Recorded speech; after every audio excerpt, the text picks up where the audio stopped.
ഞങ്ങൾ റേഡിയോ ആവിഷ്കാരം നൽകും. നിങ്ങളുടെ കുറിപ്പുകൾ അയക്കേണ്ട വിലാസം: എന്റെ നാട്, Asianet radio 657 AM, post box number 62787, Dubai, UAE. Fax number 0097143918045. ഇനി ഇന്നത്തെ ഗ്രാമക്കാഴ്ചകളിലേക്ക്.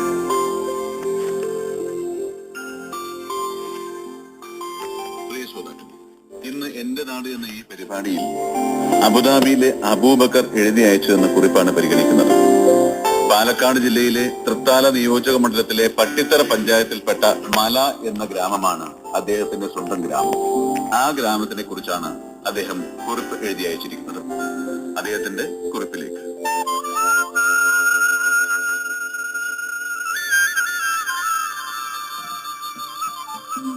എല്ലാ ശ്രോതാക്കൾക്കും എന്റെ ഗ്രാമത്തിലേക്ക് സ്വാഗതം.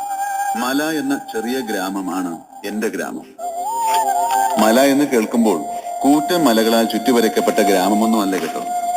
കവികളും കലാകാരന്മാരും ഒക്കെ വർണ്ണിക്കുകയാണെങ്കിൽ ഇവളും ഒരു കൊച്ചു സുന്ദരി തന്നെ.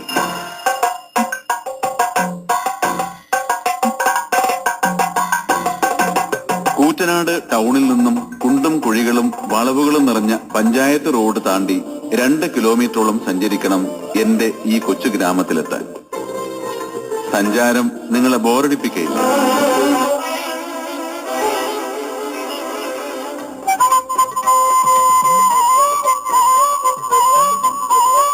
ജില്ലയിലെ തന്നെ പ്രശസ്തമായ വട്ടേനാട് ഗവൺമെന്റ് ഹൈസ്കൂളിന് അരികിലൂടെയുള്ള യാത്ര രസകരം തന്നെയായിരിക്കും. ഗ്രാമവാസികളെല്ലാം പഠിച്ച സ്കൂളാണ്. മുകൾ ഭാഗത്ത് മെയിൻ റോഡിനോട് ചേർന്ന് LP സ്കൂൾ, താഴെ ഭാഗത്ത് UP മുതൽ ഹൈസ്കൂൾ തലം വരെ.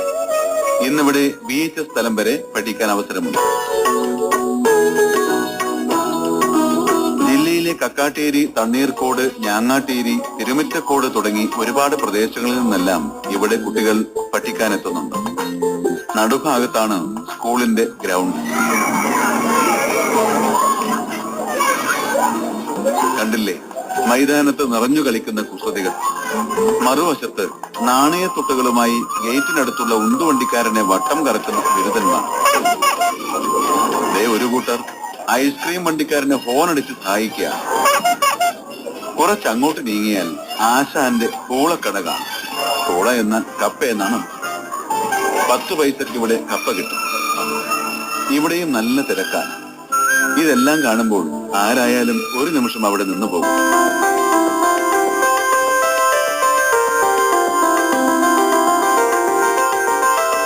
ഗ്രാമവാസികൾക്ക് ഇതെല്ലാം കാണുമ്പോൾ കുട്ടിക്കാലത്തേക്ക് തിരിച്ചു പോകാൻ ഒരു കൊതി തോന്നും. വൈകുന്നേരങ്ങളിൽ കാൽപന്ത് കളിയുമായി ആ മൈതാനത്ത് നിറസാന്നിധ്യമായിരുന്നു ഞങ്ങൾ. ഇവിടുന്ന് കുറച്ചുകൂടെ സഞ്ചരിച്ചാൽ പടർന്ന് പന്തലിച്ചു നിൽക്കുന്ന കൂറ്റൻ മാവുകൾ കാണും. ഞങ്ങൾ വിളിക്കുന്നത് മുട്ടുകുടിയൻ മാവ് എന്നാണ്. ചുറ്റുപാടും മതിൽക്കെട്ടോടെ ഷാരോടി എന്നയാളുടെ വീടിനോട് ചേർന്നാണ് ഈ മാവുകൾ.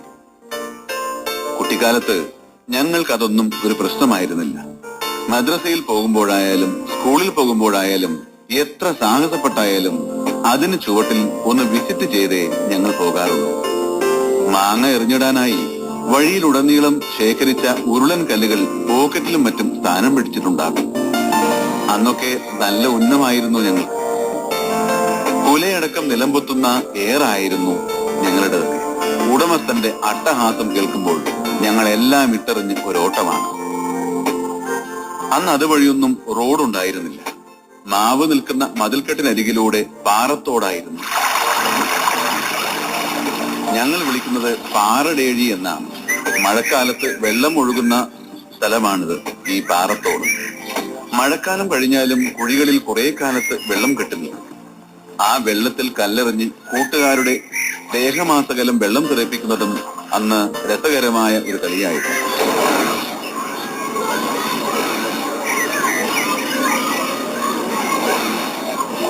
പാറടേഴിയുടെ ഒരറ്റത്ത് മാവുകളുടെ ഉടമസ്ഥനായ ഷാരോടി ഒരു ചുമട് താങ്ങി ഉണ്ടാക്കിയിട്ടുണ്ട്. അതിനരികിലുള്ള മുള്ളും പഴം വളരെ സാഹസപ്പെട്ടാണ് ഞങ്ങൾ പൊട്ടിക്കുന്നത്. ചുമട് താങ്ങിയുടെ അടിയിൽ വലിയ തേനീച്ച കൂടുണ്ട്. അവിടുന്ന് 10 അടി നടന്നാൽ ഞങ്ങളുടെ കാൽപാദമേറ്റ് തഴമ്പിച്ച നെല്ലിമരമാണ്. തറി കൊണ്ടെറിഞ്ഞും കൊത്തിപ്പിടിച്ച് കയറിയും ശേഖരിക്കുന്ന നെല്ലിക്ക വായയ്ക്ക് മധുരം മാത്രമല്ല നൽകിയിരുന്നത്. ഐസ്ക്രീമും കാരക്ക മുട്ടായിയും കോട്ടി മിഠായിയും ഒക്കെ വാങ്ങാനുള്ള ഉപാധി കൂടിയായിരുന്നു അന്ന് ഞങ്ങൾ ശേഖരിക്കുന്ന നെല്ലിക്ക.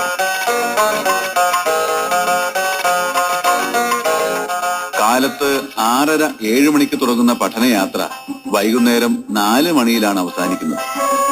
കാലത്തെ മദ്രസ പഠനം കഴിഞ്ഞ് നേരെ സ്കൂളിലേക്ക്. മദ്രസ കൂറ്റനാട് ടൗണിലാണ്.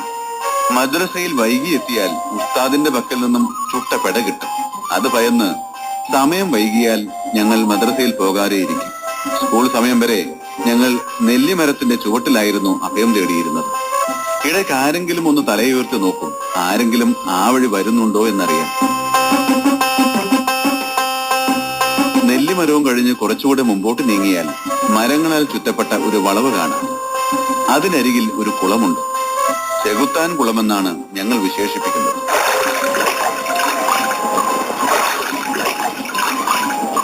എതിർവശത്ത് ഒരു യക്ഷിത്തറ, തൊട്ടടുത്തായി ഒരു വലിയ ആൽമരം.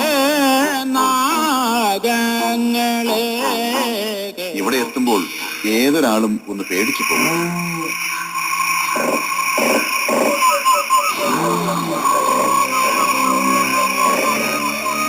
ആകെ ഒരു ഇരുട്ടാണ് ഇവിടെ. രാത്രി സമയത്തെല്ലാം ഇതുവഴി കടന്നു പോകുമ്പോൾ ധൈര്യം സംഭരിക്കാനായി മൂളിപ്പാട്ടും പാടിയാണ് ഞങ്ങൾ പോകാറ്. തെരുവിലാണെങ്കിൽ മണൽ നിറഞ്ഞ റോഡാണ്. നടന്നാലുണ്ടോ നീങ്ങുന്നു. സൈക്കിളിലാണെങ്കിൽ വേഗത കുറഞ്ഞതുപോലെ തോന്നും. തെരുവ് കഴിഞ്ഞാൽ പച്ച പുറച്ചു കിടക്കുന്ന നെൽപ്പാടങ്ങളാണ് നിറയെ. മനസ്സിൽ ഒരല്പം കുളിര് തോന്നില്ലേ?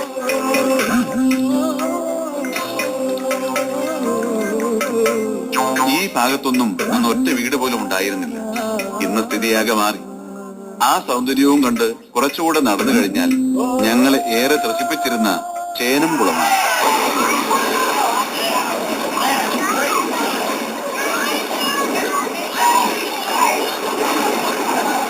ഒരുപക്ഷെ നീന്തൽ മത്സരങ്ങളെ കുറിച്ച് അന്ന് ഗ്രാമവാസികളായ ഞങ്ങൾക്ക് അറിവുണ്ടായിരുന്നുവെങ്കിൽ താരങ്ങളാകാൻ പ്രാപ്തിയുള്ളവർ ഞങ്ങളുടെ ഗ്രമത്തിലും ഉണ്ടായേനെ. നന്നേ ചെറുപ്പത്തിൽ ആൺപെൺ വ്യത്യാസമില്ലാതെ നീന്തൽ വശമാക്കിയവരാണ് ഞങ്ങൾ ഗ്രാമവാസികൾ. വീട്ടുകാർ വസ്ത്രം അലക്കുന്നതും അലക്കുകാർ ചുമടുമായി എത്തുന്നതും ഈ കുളത്തിൽ തന്നെ. വെള്ളത്തിൽ പൊന്തുവെച്ച് കളിക്കുന്നത് ഞങ്ങൾ കുട്ടികൾക്ക് നല്ല ഹരമായിരുന്നു അന്ന്. ഒരാൾ പൊന്തുമായി ഊളിയിട്ട് പോയി പൊന്ത് അവിടെ നിക്ഷേപിച്ച് പോരും.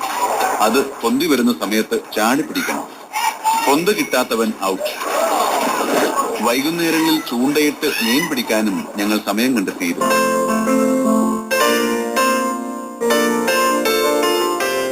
കുളത്തിന് മുകൾ ഭാഗത്ത് ഒഴിഞ്ഞൊരു മൈതാനമായിരുന്നു. ഗ്രാമവാസികളുടെ ഫുട്ബോൾ ഗ്രൗണ്ടുകളിൽ ഒന്നാണ്.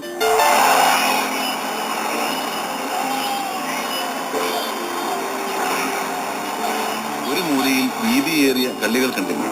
ഉപ്പം പക്ഷി കളിക്ക് വേണ്ടി ഞങ്ങൾ കാൽപാദങ്ങൾ ഉരസിയുണ്ടാക്കിയ വീതിയേറിയ വരകളാണ്.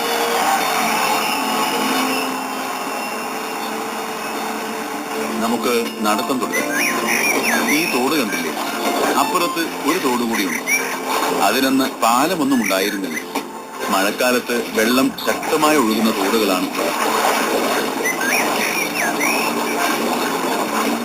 മഴക്കാലത്ത് സ്കൂളിലേക്കുള്ള യാത്രയിലും തിരിച്ചു വരുന്ന സമയത്തും ഇവിടെ കാവൽക്കാരുണ്ടാകും. എന്തിനാണെന്നും ഞങ്ങൾ കുട്ടികളെ പൊക്കിയെടുത്ത് കടത്തുന്നതിന് വേണ്ടി. 2 തോടുകൾക്കും ഇടയിൽ നിന്ന് നോക്കിയാൽ കാണുന്ന വിശാലമായ പാടമുണ്ട്. ഭാരതപ്പുഴയുടെ തീരം വരെ നീണ്ടു കിടക്കുന്നതാണ് മനോഹരമായ ആ പാടം.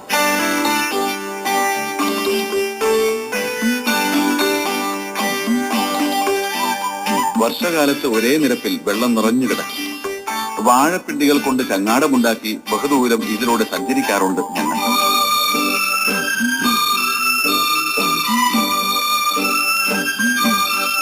ഞങ്ങളുടെ ഗ്രാമവാസികളിൽ അധികവും കന്നുകാലികളെ വളർത്തുന്നവരും കാർഷിക വൃത്തിയിൽ ഏർപ്പെട്ടവരുമാണ്.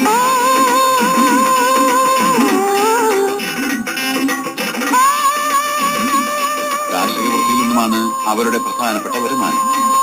സ്കൂൾ അവധി ദിനങ്ങളിൽ കന്നുകാലികളെ മേയ്ക്കാൻ പോവുകയാണ് ഞങ്ങളുടെ മുഖ്യ ഹോബി. കളിക്കാൻ കിട്ടുന്ന നല്ല അവസരം കൂടിയാണ്. അണ്ടിക്കുഴി, കോട്ടിക്കളി, പട്ടിപ്പന്ത്, ചൊട്ടയും മണിയും തുടങ്ങിയവയാണ് ഞങ്ങളുടെ കളികളിൽ പ്രധാനം. എല്ലാം മറന്ന് കളികളിൽ മുഴുകെ ഞങ്ങൾക്ക് സന്ധ്യയോടെ തിരിക്കാൻ നേരത്ത് കന്നുകാലികളെ ഉണ്ടോ കാണുന്നു. പിന്നെ ഒരു വെപ്രാളമാണ്. തിരച്ചിലോട് തിരച്ചിൽ തന്നെ. അതാ കൃഷിക്കാരൻ കാത്തു നിൽക്കുന്നു. വേറൊന്നിനുമല്ല, ചീത്ത പറയാം. അവരുടെ വെണ്ടയും പയറും ചോളവുമെല്ലാം വേണ്ട വിധത്തിലാക്കിയിട്ടുണ്ടാവും ഈ പശുക്കൾ. ഈ ചീത്ത കേട്ട് ഇത് നിർത്തിയെന്ന് കരുതിയോ? ഇല്ല, പിറ്റേ ദിവസവും തഥൈവ.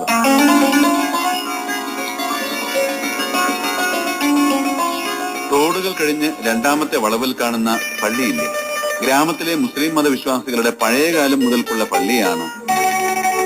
കൂടെ ഇസ്ലാമിക ദർശനങ്ങളുടെ ആദ്യാക്ഷരം കുറിക്കുന്ന മദ്രസയും.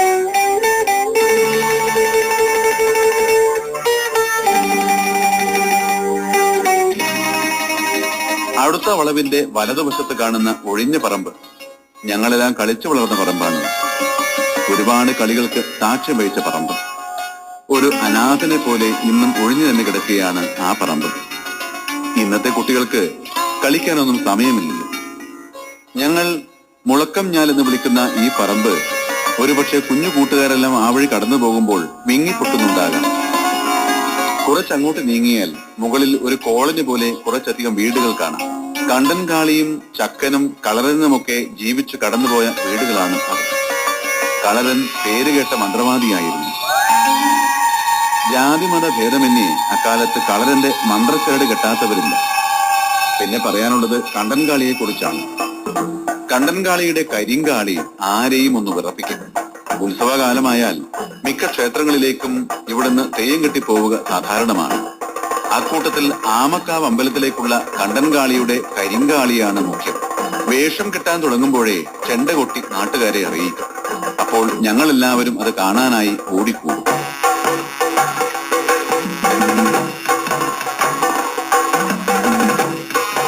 കരിങ്കാളിയുടെ രൂപമെടുത്തു കഴിഞ്ഞാൽ കണ്ടൻകാളിയെ എല്ലാവർക്കും ഭയമാണ്.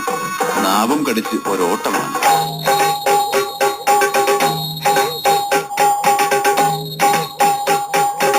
പിന്നെ 5 കിലോമീറ്ററോളം ദൂരം വരുന്ന അമ്പലത്തിലെത്തിയാലേ നിൽക്കൂ. വെള്ളവുമായി കൂടെ ഓടുന്ന സഹധർമ്മിണി കാളിയുടെ അവസ്ഥയാണ് ദയനീയം. കൂട്ടത്തിൽ ചക്കന്റെ മൂക്കാം ചാത്തനും രസകരം തന്നെ.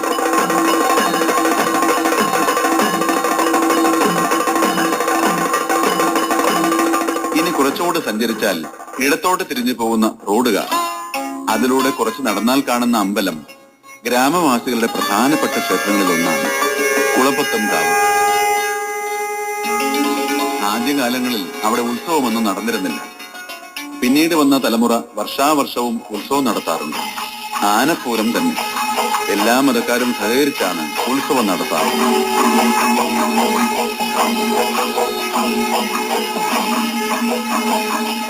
അമ്പലത്തിന് എതിർവശത്ത് കാണുന്ന പറമ്പിലാണ് വെടിക്കെട്ട്.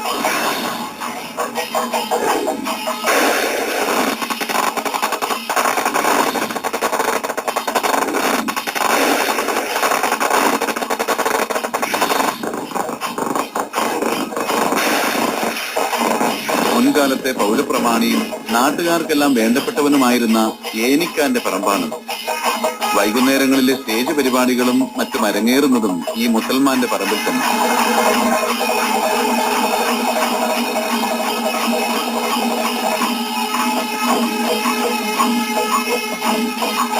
ഈ വഴി നേരെ ചെന്നെത്തുന്നത് മറ്റൊരു പ്രധാന ക്ഷേത്രമായ ധർമ്മഗിരി ക്ഷേത്രത്തിലാണ്. ഇവിടുത്തെ ഉത്സവത്തിന്റെ പ്രധാന ഇനം കാവടിയാട്ടവും ശൂലം തറയ്ക്കലുമാണ്.